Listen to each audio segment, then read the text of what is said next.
difícil da vida de Jesus. Ora, Jesus é aquele que se fez 100% homem, então para mostrar que nós poderíamos vencer, ele também tinha que passar pela dificuldade, assim como passou. Então nós começamos a entender que Jesus passa pelo pior período do seu ministério terreno, que se chama Getsemane. É ali no Getsemane que Jesus conta com os seus discípulos, menos um, que o traidor já não estava mais entre eles, mas Jesus chama todos a subir no jardim. O jardim é o lugar costumeiro da oração. Então Jesus chama todos, diz para 8, ficai aqui, que eu vou adiante com mais 3, um pouquinho mais à frente ele diz para aqueles 3, esperem aqui, que eu vou 200 metros para frente. Jesus vai lá e começa a orar, oração dolorida, oração difícil de ser feita. Quando Jesus retorna para os 3, notem que eles estão dormindo. Jesus sempre dá uma segunda oportunidade, vou orar novamente, subiu 200 metros adiante novamente, enquanto Jesus está orando, vertendo o sangue da sua pele, oração dolorida, onde ele mesmo diz, Pai, se possível, aparte de mim este cálice. Quando ele retorna para os seus discípulos, lá estão ele dormindo de novo. Então nota que Jesus não tolera da segunda vez, Jesus é direto na sua palavra, ei, vigiai e orai. Meus irmãos, às vezes dentro da igreja tem crente que dorme, às vezes dentro da igreja tem crente que está desapercebido, não está com o olho fechado, está aberto, mas está dormindo, não está com a cabeça deitada na parede, está com a cabeça em pé, parece que está ouvindo, escutando tudo, mas está dormindo. Sabe por quê? Porque vem e não entra, vem e não sente a presença. O grupo de louvor louva, o louvor abençoado, mas a pessoa não sente nada, está frio. É por isso que Jesus mesmo disse, orai, para que a vossa fuga não seja no inverno. O que é no inverno? Crente frio. Orai, para que a vossa fuga não seja no sábado. O que é no sábado? Crente preguiçoso, mas seja cheio do Espírito Santo de Deus, porque é fogo para as nossas vidas. Então Jesus sempre é direto, ele precisa de pessoas que estão junto com ele. Ei, meus discípulos, não vigiaram, então vigiem. Nota que a primeira coisa, a primeira lição do Getsemane é solidão. Aqueles com que Jesus contava, na verdade Jesus não podia contar. Segunda coisa do Getsemane, tristeza profunda. É lá que Jesus sente a morte combatendo com a sua alma, aonde ele mesmo diz, a minha alma está aflita ou triste até a morte. Então Jesus entrou em estágio que nós conhecemos como estágio depressivo. E não é primeiro estágio não, tem gente que no primeiro estágio põe uma corda no pescoço e se mata. Jesus entrou no segundo, em vez de sair suor da tua pele, saiu sangue. Então primeira lição, solidão. Segunda lição, tristeza profunda. Terceira lição do Getsemane, não dá para confiar. Judas era o tesoureiro de Jesus, a pessoa que cuidava das suas finanças, das ofertas que entravam para o seu ministério, e ninguém coloca um valor financeiro na mão de alguém que ele não confia. Então era a pessoa de confiança, a pessoa com que Jesus contava, pessoa que Jesus virava a costa e dizia, eu confio em você até de olho fechado. Quando Jesus desce do jardim, lá está Judas, dando um beijo no rosto de Jesus. A pessoa que Jesus confiava o traiu. A pessoa que Jesus tinha colocado um apreço na tua vida, agiu com traição para com Jesus. Então o Getsemane, pastor Jean, sem dúvida nenhuma foi a pior etapa do ministério terreno de Jesus. Tudo que o homem não queria que acontecesse na sua vida está ali. Tudo que o homem não desejaria passar estava ali. Tudo que o homem não queria percorrer estava ali. O caminho que todo mundo queria passar longe era o Getsemane, e é o caminho que Jesus escolheu passar. Então notamos que Judas traiu a Jesus por 30 moedas de prata, deu um beijo entregando para os soldados romanos, como aquele que diz, aquele que eu beijar, este é Jesus a quem vós procura.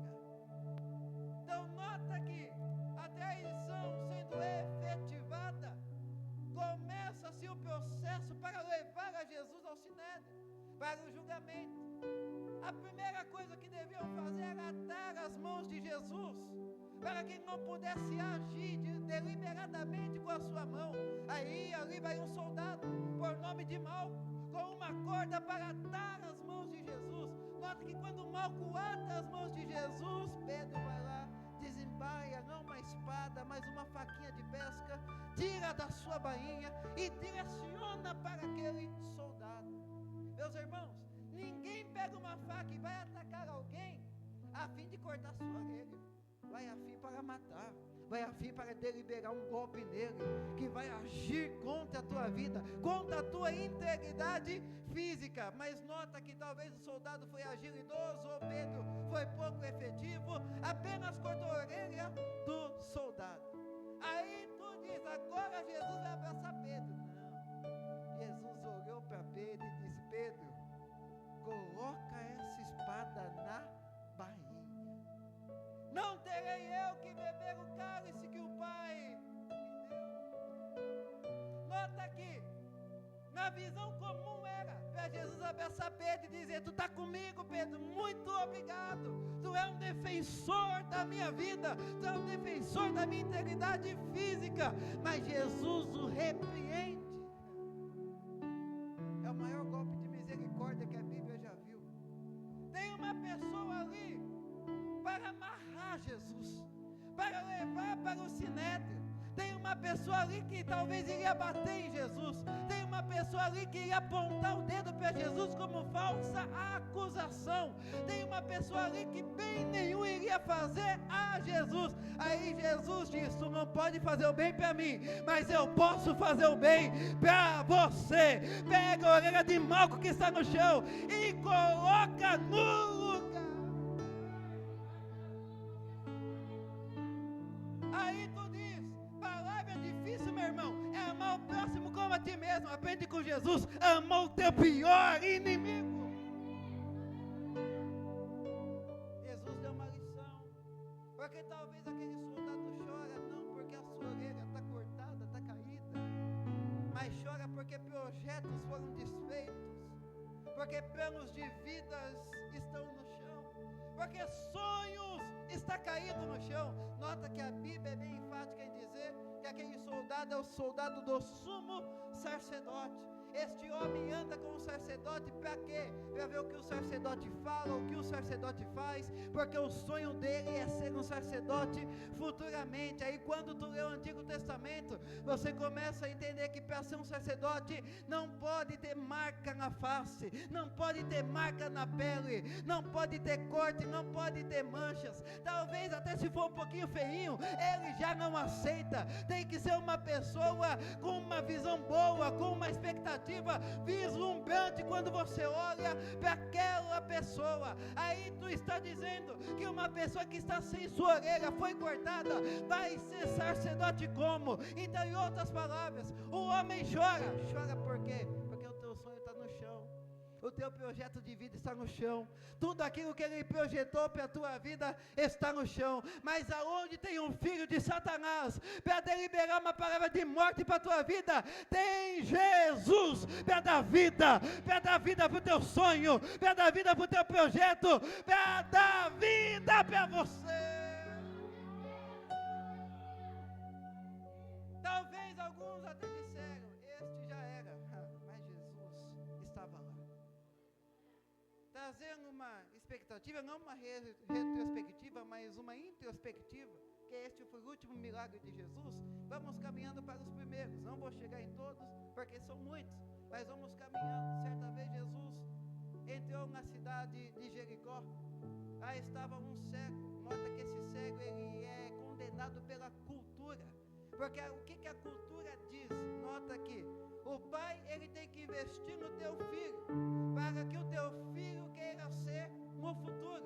Com 13 anos, o pai, por cultura judaica, começa a investir. Para quê? Para o filho ser o que ele quiser. Mas nota que o pai sempre quer que o filho continue, dê seguimento com o que ele faz. Nota o ministério de Jesus. Jesus aqui terreno foi o quê? Carpinteiro. O pai de Jesus terreno era o quê? Carpinteiro. Nota que não de árvores, porque a região onde eles moravam não tinha árvores, era a região desértica, mas esculpiam-se pedras para a construção, mas eles foram carpinteiros. Nota que o Pai Celestial de Jesus é aquele que João revela em Apocalipse 8, verso 13, que já planejou o plano da redenção antes da fundação do mundo, ou seja, antes de você pecar, o plano de salvação estava feito. Antes de Adão pensar em pecar, o plano da salvação estava feito. Antes do primeiro homem pensar em cair, o plano da redenção estava feito.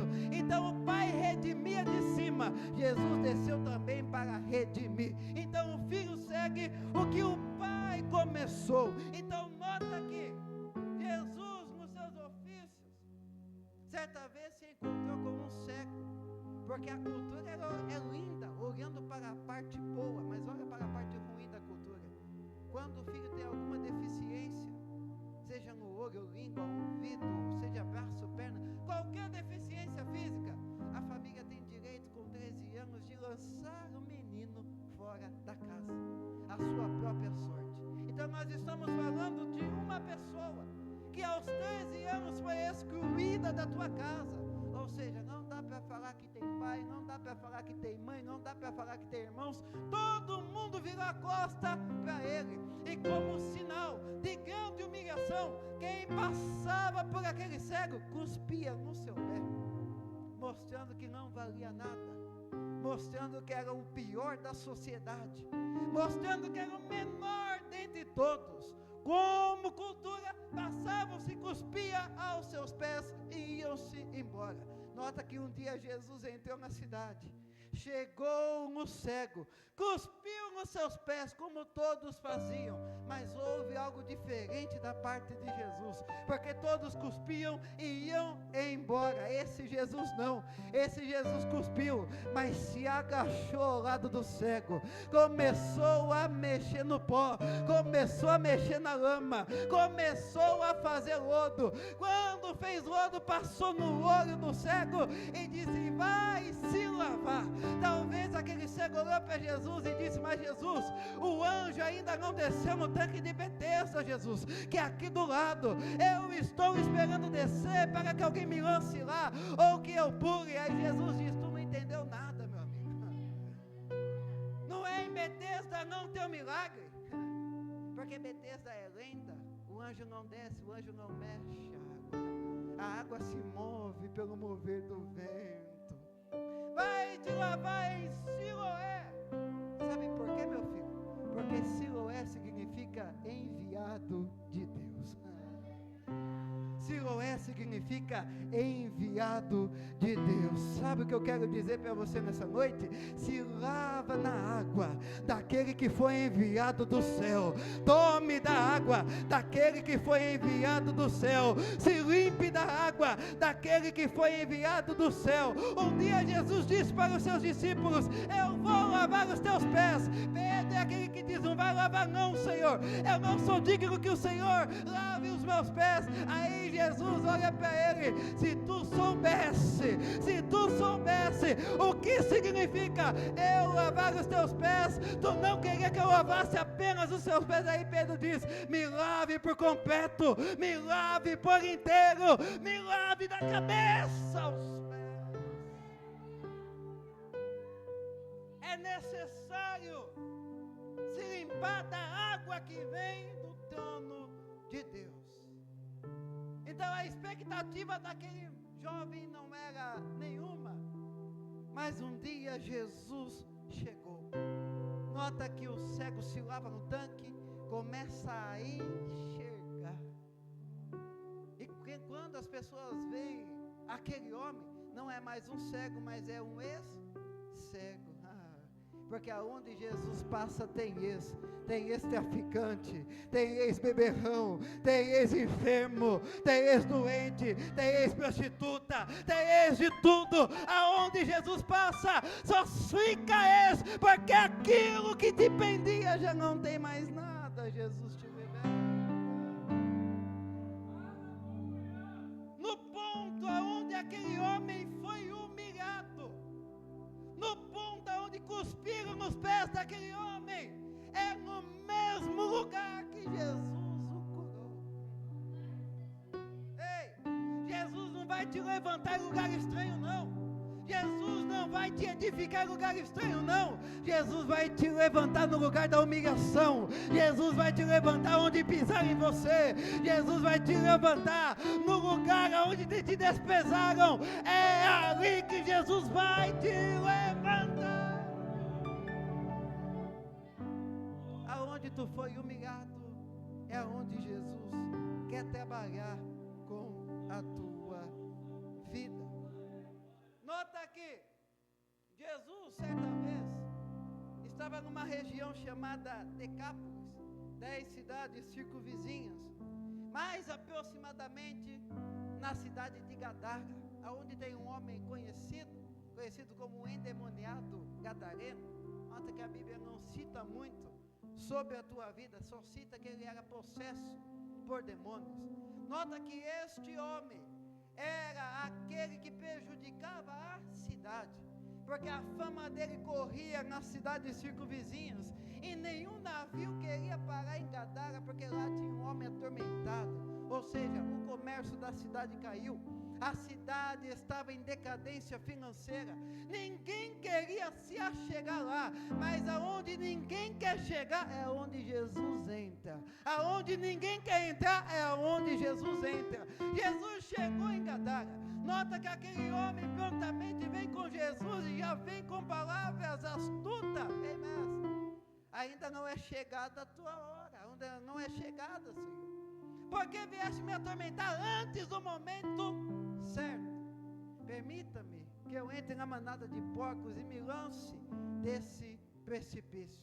Nota que aqueles demônios entram na manada de porcos, lança-te do precipício. Jesus é expulso da cidade, porque eles não querem entender que Jesus entrou lá para libertar, para devolver a estrutura financeira da cidade, mas eles estão notando o presente. Quem olha só para o presente, o semblante desfalece, a tristeza chega, porque crente feliz é aquele crente que lembra do que Jesus fez ontem, do que Jesus fez hoje, do que Ele vai fazer amanhã. Crente que só lembra para do presente é crente que questiona: ei, Jesus, aos nossos porcos para onde foram? Sai daqui, Jesus, tu não é bem visto nessa cidade, saiam daqui. Jesus pega um navio, pega o lago de Tiberiades, ou Genezaré, ou Mar da Galileia, o termo mais comum, por 12 quilômetros, e começa a atravessar até uma cidade chamada Cafarnaum. Chegando lá em Cafarnaum, tem um homem que fica animado com a chegada de Jesus. O nome dele é Jairo. Sabe por que este homem fica animado? Porque todo mundo desce do barco dizendo: Jesus não expulsou um, Jesus não expulsou dois, Jesus expulsou uma legião de demônios lá em Gadara. Nota aqui, todo mundo que está precisando de um toque de Jesus se alegra quando escuta que Jesus fez, que Jesus faz, que Jesus tem capacidade, que Jesus trabalha pelas nossas vidas. Então, quando chega no ouvido daquele homem que Jesus expulsou uma legião de demônios, ele pula de alegria. Se Jesus expulsou demônio, ele também vai dar vida para minha filha. Ei, Jesus, vamos até comigo, até a minha casa. Jesus diz: vamos. Começa a caminhar juntamente com Jairo até a sua casa. Nota que no meio do caminho tem uma mulher que coloca na sua mente: se tão somente eu tocar na orla das vestes de Jesus, não é veste, é orla, é aquele paninho que sobra, que está no chão. Ela não se sentia digna de tocar nas vestes de Jesus, por isso tocou na orla, tocou o que estava no chão. Nota que a mulher vai, rompe a multidão, toca em Jesus. Jesus para, alguém me tocou, Senhor. Aonde tu passa tem uma multidão. É lógico, Jesus, que alguém vai te tocar. Aí Jesus diz: não, vocês não entenderam, meus discípulos, é que alguém me tocou diferente. Eu senti que enquanto essa mulher tocava, virtude saiu de mim. Ei, uma coisa é tu entrar segunda, terça, quarta, quinta, sexta, sábado, domingo na igreja, para ver teu irmão que está do lado, para ver se o irmão vem, para ver o sapato da irmã, para ver a gravata do pregador, para ver o sapato de fulano. Não, meu irmão. Uma coisa é você entrar para isso. Outra coisa é você entrar dizendo: hoje eu entrei para tocar. Hoje eu entrei para receber. Hoje não tem demônio que impeça o meu milagre. Hoje não tem algo que impeça de eu receber a minha cura, a minha libertação. Outra coisa é você entrar para tocar em Jesus. A Bíblia diz que Ele é quem procura os adoradores que adoram em espírito e em verdade. Tem crente procurando até hoje. Não para em canto nenhum, igreja nenhuma é boa para ele. Sai pulando para lá e para cá, procurando milagre, procurando bênção, procurando profecia, aonde o próprio Jesus disse: não é você quem procura adorador é o Pai. Quem procura adorador é o Pai. Quem procura adorador é o Pai. E se Ele procura, Ele vai te achar. Então a mulher tocou e foi curada. Nota que eu não estou falando de uma pessoa que está uma semana fora da tua casa, como diz a lei, em Levítico, capítulo de número 19, quando a mulher está no período do ciclo, ela tem que ficar uma semana longe da tua casa, porque é o período da vergonha na vida da mulher. Então a lei diz: está no período do ciclo, sai da tua casa, por uma semana. Eu estou falando de uma mulher que está 12 anos sem abraçar o teu filho.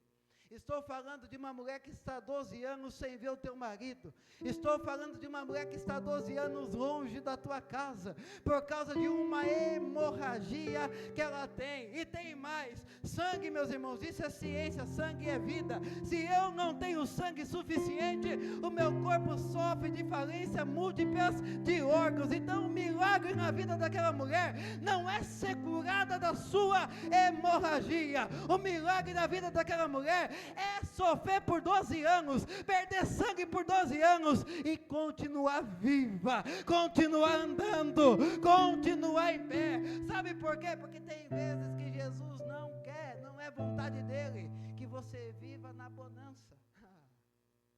Pregador, tu vem falar isso para mim? Tem vezes que Jesus não quer que a porta se abre. Tem vezes que Jesus não quer que você viva em paz, mas é que você passe pela prova adorando o nome dEle. Tem vezes que Jesus não quer que você compre um carro novo, mas que você fortaleça as pernas que Ele te deu para você andar. Tem vezes que Jesus não quer que você compre uma casa, mas que você tenha um trabalho digno e pague o seu aluguel. Tem vezes que Jesus não quer que o teu armário esteja cheio, mas de uma coisa eu sei: eu nunca vi um justo mendigar o pão, e nem a sua descendência. É Ele que sustenta, é Ele que dá força, é Ele que dá alimento, é Ele que te ajuda, é Ele que está com você. O sustento vem dEle. Aquela mulher viveu da misericórdia de Jesus, mas Jesus não deixou ela morrer. Quando Jesus olha para o lado, tem um mensageiro de Satanás do lado de Jairo. Ei, Jairo, não adianta mais, não incomodes mais o mestre. Por que não? Porque a tua filha já morreu. E quando tem um mensageiro te dizendo: não incomodes mais o mestre, Jesus está do outro lado dizendo: não temas, apenas creia. Não temas, apenas creia. Não temas, apenas creia. Eu não sei qual foi a palavra de morte lançada para a tua vida. Eu não sei qual foi a palavra de morte que lançaram na tua família.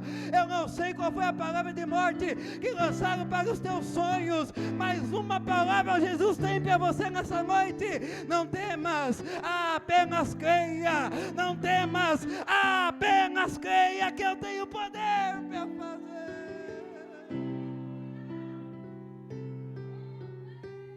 Ei, Jairo,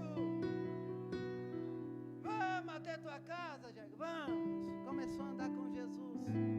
Chegando até tua casa, o cenário que em grego Jesus diz, traduzido, significa: por que todo esse teatro? Por que toda essa cena dentro dessa casa? Jesus usa o termo alvoroçado. Se você for traduzir, é teatro ou cena. Por que Jesus está direcionando como teatro ou cena para o que está acontecendo ali? É porque tem muita gente chorando, mas é comum, pregador, tem uma pessoa morta dentro da casa, ninguém vai rir no velório, tá bom? Mas ninguém chora de bolso cheio, estão chorando porque foram pagos para chorar, estão chorando porque receberam dinheiro para chorar, porque a filha de um homem importante morreu. Aí Jesus chega e diz: por que toda essa cena? Por que toda essa falsidade? A Jairo vocês enganam, ele vem enganar a mim. Jesus conhece gente falsa de longe. Jesus conhece quem não serve de longe. Jesus conhece lobinho em pele de ovelha de longe. Jesus conhece de longe.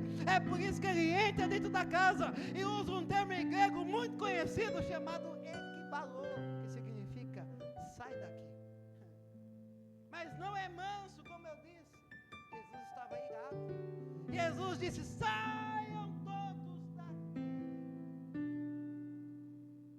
Porque tem gente que não serve para ver o que Jesus vai fazer. Tem gente que não tem capacidade para ver o que Jesus vai operar. Tem gente que não tem postura para ver o que Jesus vai fazer dentro da casa. Tem gente que não tem, meus irmãos, a alimentação, sustento para ver o que Jesus vai fazer dentro da casa. É por isso que ele leva Pedro, Tiago e João. Eu já disse aqui que Pedro era difícil de lidar, pegou uma faquinha, cortou a orelha de Malco. Ei, Pedro, se não quiser sair, tu expulsa. Pega a tua faquinha aí e dá o seu jeito. Quando todos saíram de dentro da casa, aí Jesus olha e diz para a menina: Talita cumi, levanta-te.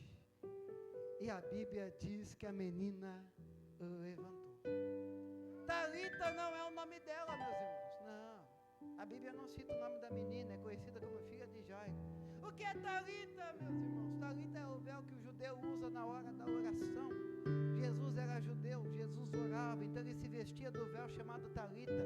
Cume eram os fios banhados de ouro do véu de oração, porque Jesus era sacerdote, sumo sacerdote real, segundo a ordem de Melquisedeque. Então nós notamos que Jesus orava, Jesus tinha uma vida sacerdotal. Então quando ele ia orar, ele vestia o véu na tua cabeça. Em outras palavras, aonde Paulo disse, a carta aos Filipenses, que Jesus nunca usou por usurpação, ou seja, nunca usou o seu poder de Deus, mesmo sendo Deus.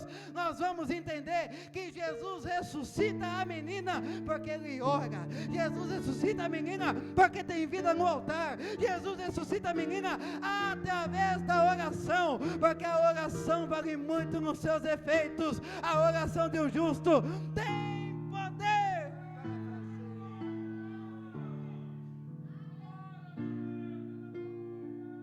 Nota uma coisa: Jesus precisou tirar da casa quem não acreditava para fazer o milagre. Tem gente que Jesus está tirando do teu caminho e você está procurando. Deixa aí, meu irmão. É livremente de Jesus para a tua vida, não corra atrás, não. Tem gente que Jesus está dizendo, não anda mais com ele, porque não tem uma palavra de vida para ajudar ele. E você está correndo atrás, deixa aí, meu irmão, porque Jesus tira um com palavra de morte, mas coloca outro com palavra de vida. Jesus só operou dentro da casa quando todo mundo dentro da casa estava na mesma comunhão, quando todo mundo dentro da casa estava em união, quando todo mundo dentro da casa acreditava no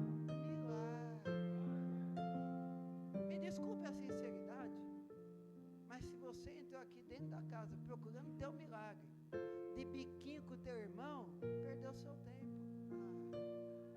Era melhor ficar assistindo lá sua TV. Se você entrou dentro dessa casa, de cara torta com o irmão, não vou com o jeito dele, não vou com o jeito dela, não vai, está perdendo o seu tempo, porque Porque Jesus só trabalha onde tem comunhão, Jesus só trabalha onde tem união, Jesus só trabalha onde uns olham para os outros e os outros olham pelos uns. Jesus só trabalha aonde os crentes se abraçam, aonde os crentes se cumprimentam. Ali o milagre desce, ali a bênção desce, ali a vitória chega, porque se tem comunhão, Jesus ama comunhão. É nessa casa que Jesus trabalha. Lucas capítulo 13, verso 10, cita uma mulher que já não é mais uma cura física. Jesus mesmo ora e diz que ela tem um espírito de enfermidade. Aquele espírito fazia com que ela andasse encurvada. Nota que um dia Jesus entrou no templo e aquela mulher entrou também. Nota uma coisa, a Bíblia diz que quando ela entrou, Jesus a viu. Quando Jesus a viu, Jesus a chamou. Ei, Jesus só vê quem entra. Ei, pecador, você está dizendo que se eu assistir um culto na internet, Jesus não opera? Opera sim, meus irmãos, Jesus tem poder para isso. Mas eu estou dizendo que você nunca pode largar a intimidade da casa. Jesus viu a mulher porque a mulher entrou. Jesus olhou para ela, a chamou e disse: mulher, tu estás limpa da tua enfermidade. Não é uma enfermidade comum. Jesus mesmo disse, é um espírito de enfermidade. Porque enfermidade comum é enfermidade física, Jesus cura, mas também deixou médicos para nos auxiliar. Enfermidades na alma, posso citar facilmente depressão, ansiedade, síndrome de pânico. Jesus cura, Jesus passou por isso. Mas também tem homens para nos auxiliar até isso. Mas Jesus venceu, ele mostrou que tem como vencer também. Agora, enfermidade no espírito, não tem médico nenhum que cura. Não tem terapeuta nenhum que cura. Enfermidade no espírito, é só Jesus que tem poder para curar.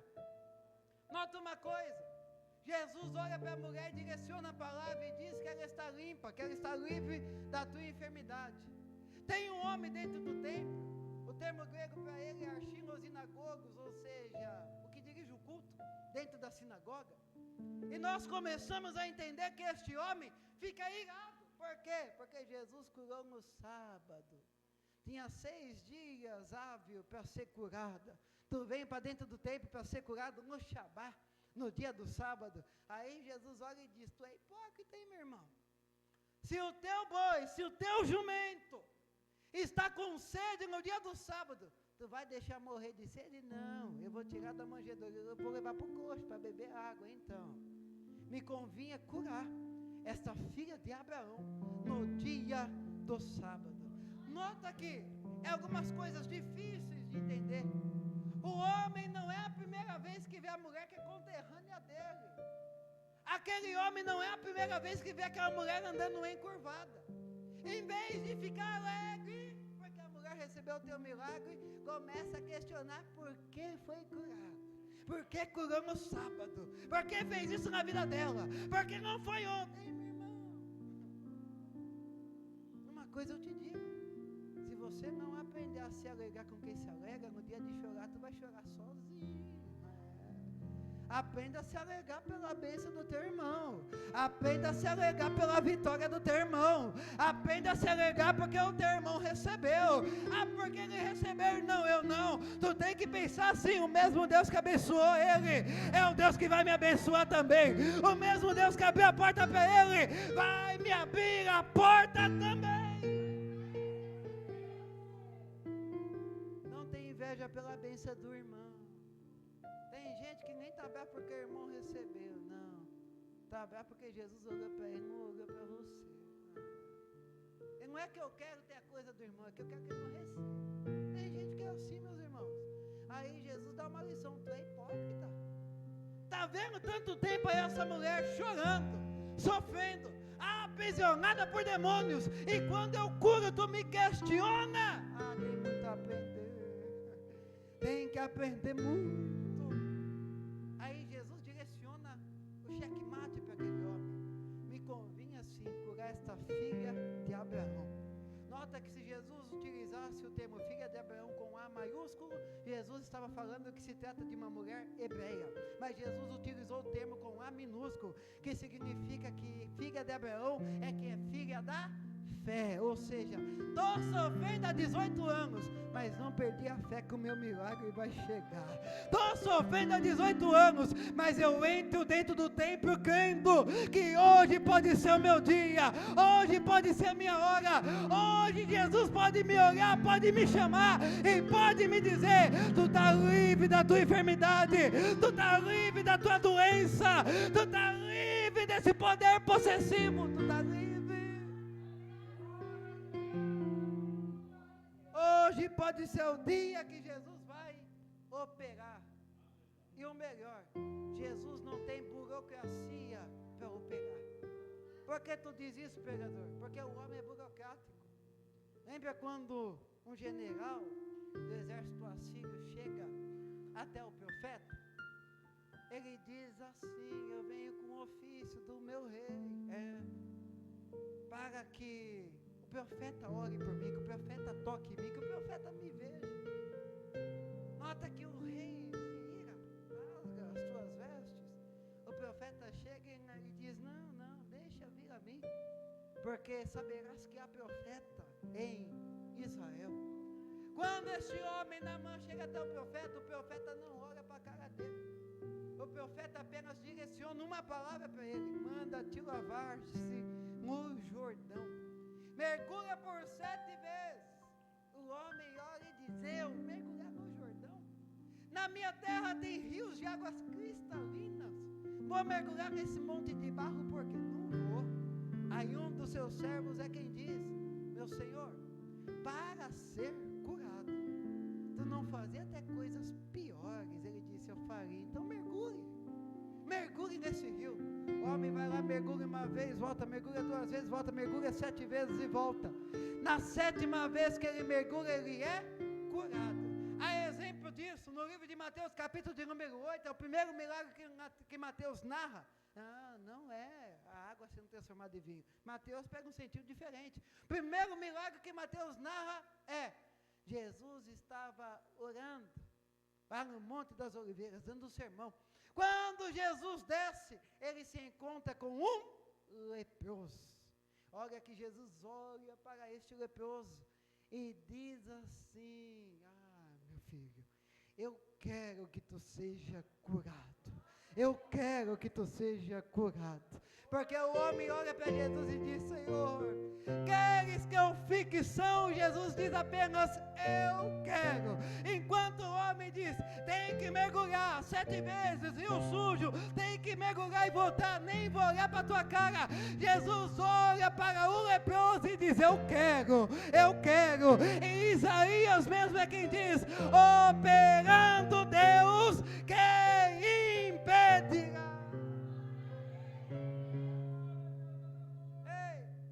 Se Jesus quiser hoje, se Jesus quiser agora, se Jesus quiser, tu chega na sua casa curado. Se Jesus quiser, o teu filho é liberto. Se Jesus quiser, aquele que está 10 anos hoje da igreja, volta amanhã.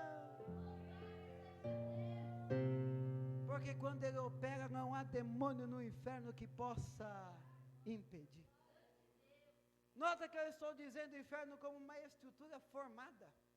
O apóstolo Paulo diz isso, Efésios capítulo de número 6, a partir do verso 10, que a nossa luta não é contra a carne nem potestade, mas contra o príncipe das trevas que estão nas regiões celestiais. Nota uma coisa: quando Jesus fala região celestial, ele não está falando de baixo, não.